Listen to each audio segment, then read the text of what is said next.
Welcome back, everybody, and today we are going to paint up a sexy Lich. Yes, really. Just think of it as a necromancer's pinup model. I wanted to use this as an opportunity to go over how to paint bone in detail. I think a lot of people out there know how to paint bone fast. If you have an army of skeletons, you just beige, wash, maybe some dry brushing. But how often do you actually spend a lot of time painting bone?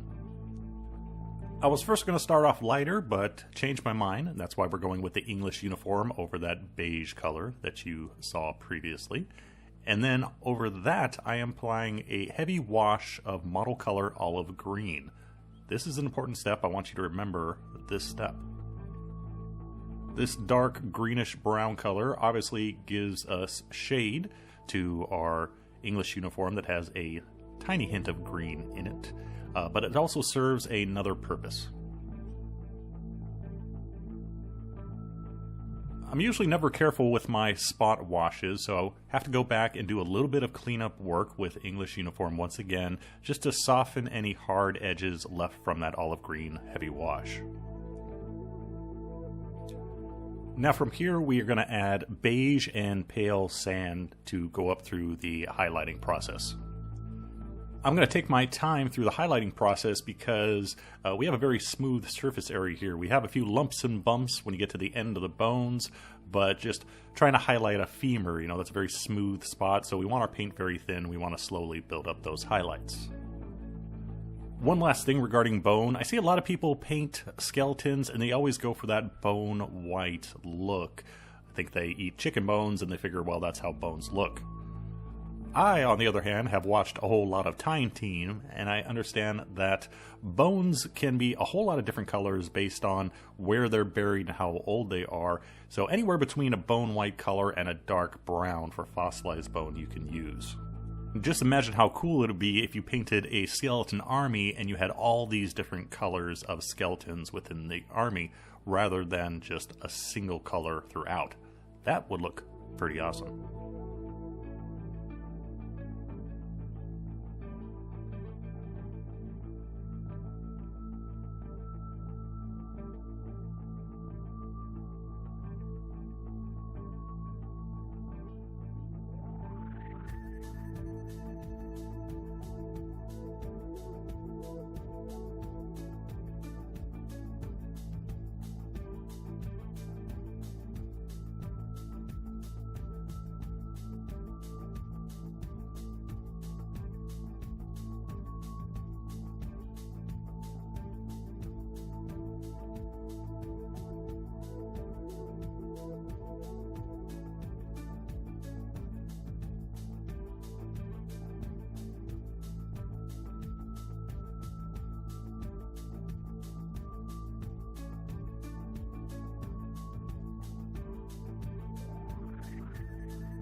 Our final highlight is not really a highlight, just adding more of the pale sand to paint the teeth.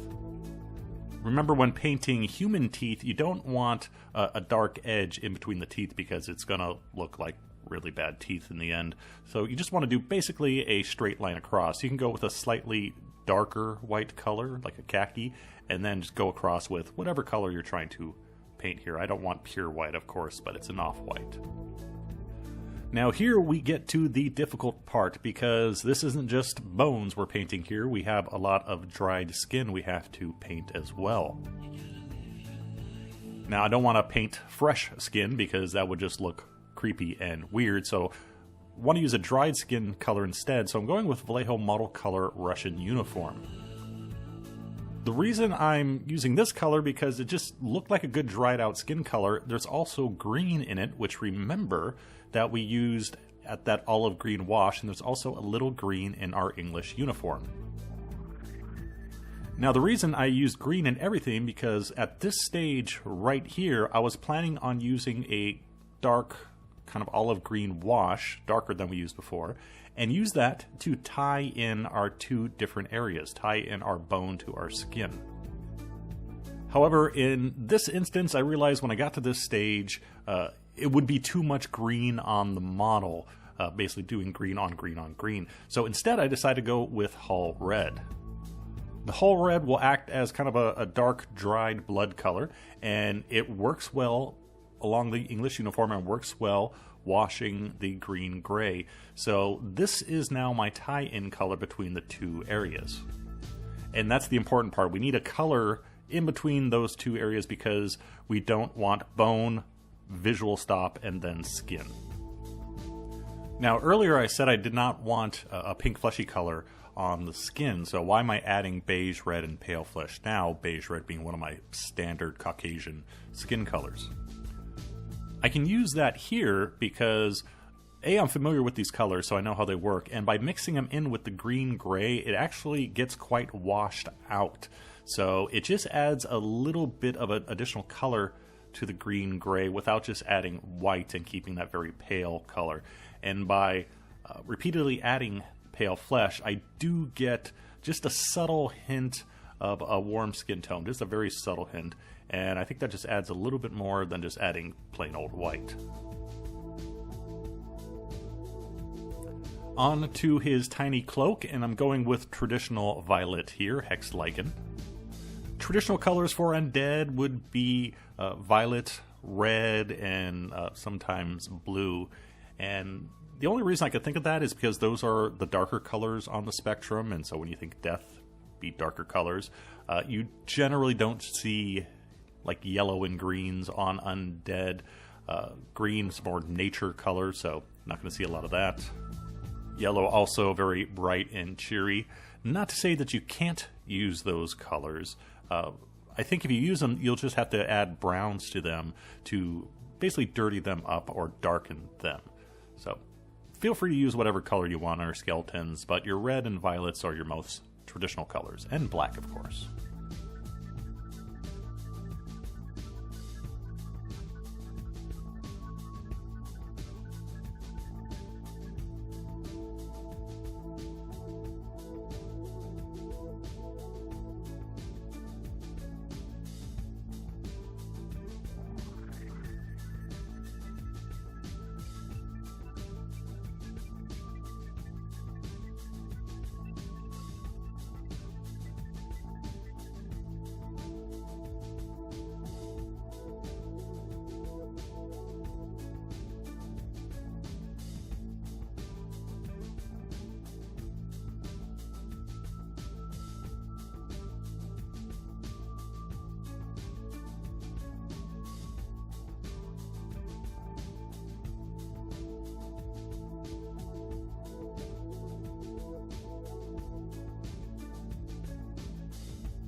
Right, finally we have to paint his phylactery.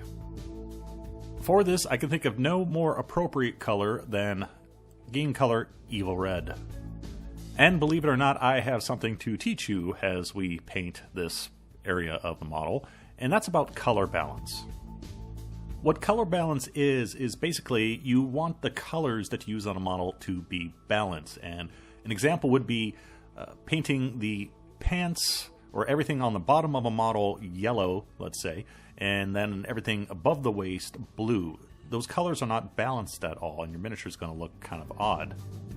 A way to balance that scheme would be to have a little blue at the bottom of the miniature as well, like shoes, for example, and then yellow hat, taking that pant color and bringing it to the top, so now the colors look much more balanced.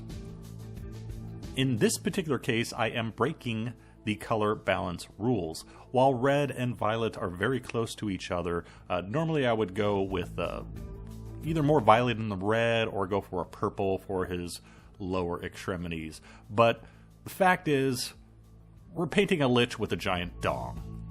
it doesn't matter what color I painted, it's going to stand out. So I might as well use a color that stands out as well and draws the eye to this big bad evil guy. Oh dear Lord, what am I doing with my life?